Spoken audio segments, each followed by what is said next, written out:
جنتی بیٹھے ہوں گے میاں بیوی سارے تختوں پر، تو دروازے پر دستک ہوگی اور ایک فرشتہ، نوکر دروازہ کھولے گا تو ایک فرشتہ کھڑا ہوگا تھال لے کر، اور تھال کے اوپر ایسے کپڑا ہوگا. وہ کہے گا اپنے مالک سے اجازت دو، مجھے اللہ نے بھیجا ہے.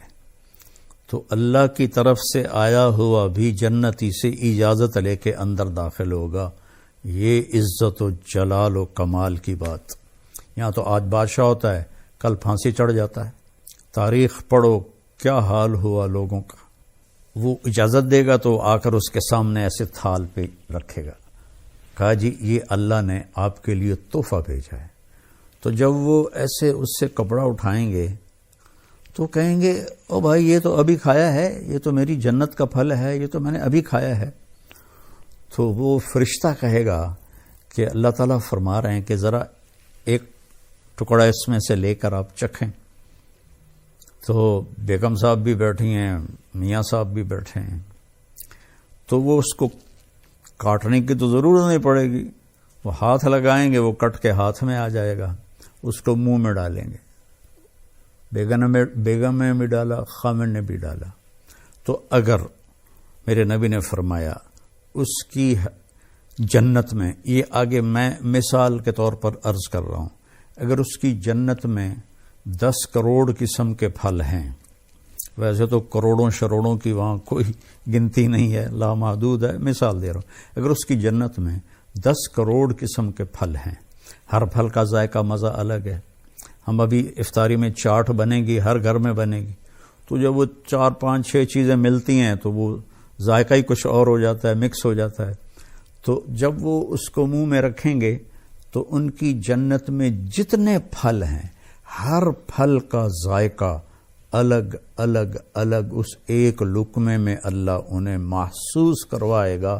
اور پھر آواز آئے گی وَأُتُوا بِهِ مُتَشَابِهًا، میرے بندے یہ اس کے مشابہ تھا، یہ وہ نہیں تھا جو تم کہہ رہے تھے.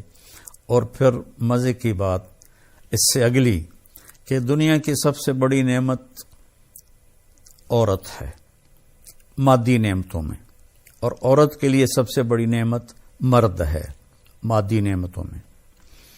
تو یہاں ہم سب پیشاب پخانے میں بھرے ہوئے ہیں، ہر ایک کے ساتھ پیشاب بھی لگا ہوا ہے، پخانہ بھی لگا ہوا ہے، بیماری بھی لگی ہوئی ہے، موت بھی لگی ہوئی ہے، بڑھاپا بھی لگا ہوا ہے.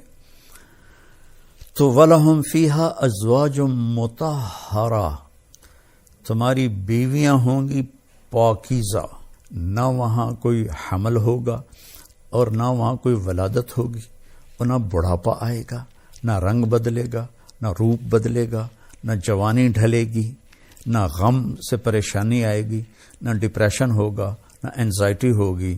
خوشیاں خوشیاں، پاکیزہ، خوشبودار. اللہ تعالیٰ جنت کی اور دنیا کی عورت کو جنت کی عورت سے 70,000 گنا زیادہ خوبصورت بنائے گا جنت میں.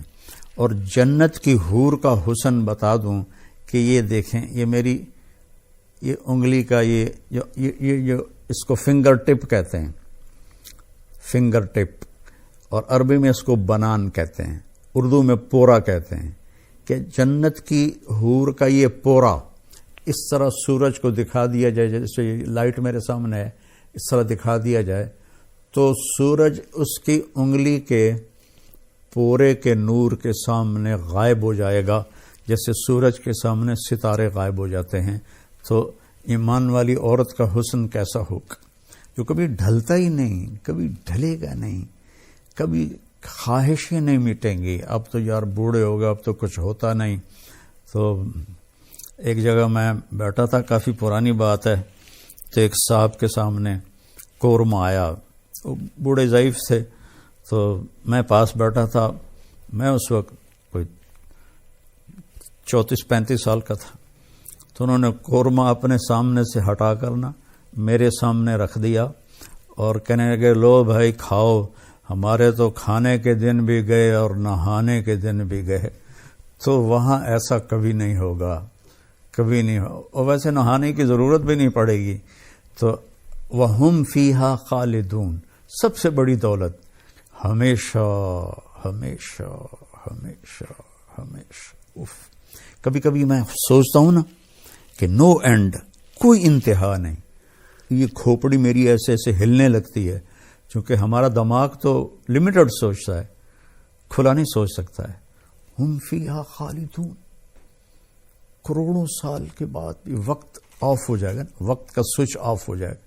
جیسے معراج پر جاتے ہوئے اللہ نے پوری دنیا میں ٹائم سوئچ آف کر دیا تو آپ 7 آسمان، جنت، دوزخ، عرش، فرش، لوح، قلم، کرسی اور اللہ تک کا دیدار کر کے آئے اور واپس آئے تو بستر ویسے ہی گرم تھا. تو اللہ تعالیٰ وہاں وقت کو آف کر دے گا. تو یہ 2 پہلے پارے سے میں نے آیات چنی تھی آپ کی خدمت میں پیش کرنے کے لیے. میرے نبی نے فرمایا کہ اطلب الجنت جہدکم، جنت کمانے کے لیے پوری جان لگا دے. وَاہْرَبُوا مِنَ النَّارِ جَهْدَكُمْ، اور جہنم سے بچنے کے لیے پوری جان لگا دے. دنیا کے لیے نہیں کہا کہ پوری جان لگا دے، کہ جنت کے لیے کہا پوری جان لگا دے. اللہ تعالیٰ نے جب دنیا کے لیے فرمایا تو کہا فَانْتَشِرُوا فِي الْأَرْضِ، جاؤ زمین میں جاؤ میرا رزق تلاش کرو. نماز کے لیے فرمایا فَسْعُوا إِلَىٰ ذِكْرِ اللَّهِ، نماز کے لیے تیزی سے آؤ، تیزی سے آؤ، بھاگ کے آؤ نماز کے لیے.